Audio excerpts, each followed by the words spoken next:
पुस्तक रचना धैर्य कौन हम प्रकाश कर दियो प्रकाश कर बाबा टिके आपणकर सृष्टि आदेश रहुछि बाबा हाँ यथा शाशु को धैर्य कौन हम भाउज को धैर्य कौन हम सर बुढ़ी की धैर्य कौन हम कौन हम सही तो बाबा पुणी सृष्टि आदेश टिके रहुछि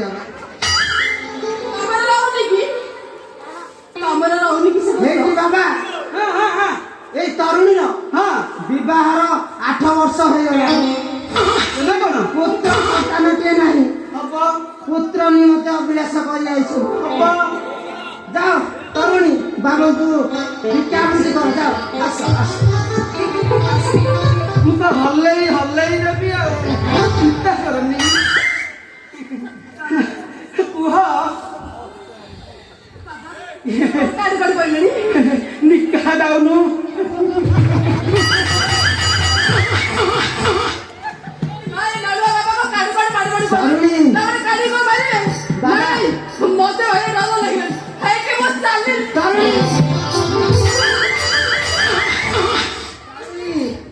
देखुच सुबलिया देह को देखुच कि नहीं बाबा गछ पत्र किसी मानिबेनी खाली लीम गछ हस्त गछ देवी तुम व्यस्त हनी तरुणी बाबा कौन कहते कहल तुम आम आश्रम को आसवा कहले एमती सका शाढ़ी सिंदूर चलो अंटा ऊपर पत्र नाभि ऊपर ड्रेस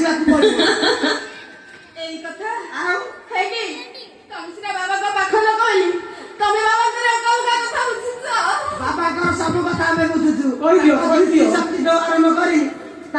आखि दृष्टि हाथ दृष्टि सब आम देखी पार्छु हाँ जाओ जाओ आ विलम्ब करनी बाबा अधैर्य आस तरुणी जाओ जाओ आस आस आस देदेवी जाए थरटे देदेवी पूरा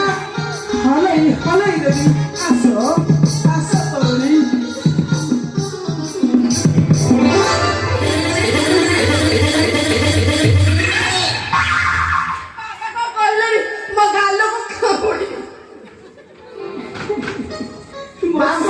बाबा कौन कि लंबा जातीय खाद्य को पसंद करती से टिके आंब जातीय खाद्य को पसंद कर बाबा तुम जो कोलंबिया से खाली तो लंबा जातीय देले खाली आंब जातीय देले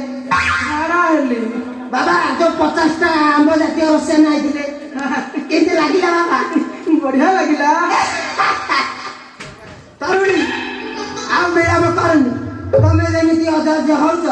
तुम घर को छुआ कौन एड़ी आलू बकट लेकिन जापर तुम जल्दी जाओ बाबा डाकुंट तुमको एमती बरदान देवे 70 वर्षर बुढ़ी भी ना तुम जाओ जाओ आ विलम्ब कर निश्चिंत देवी निश्चिंत देवी आस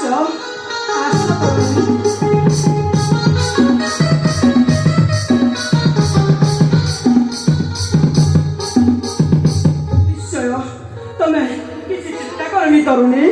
यही बाबा चाहिए सिमेट गाई क्षीर दब तमें चिंता करनी तरुणी आस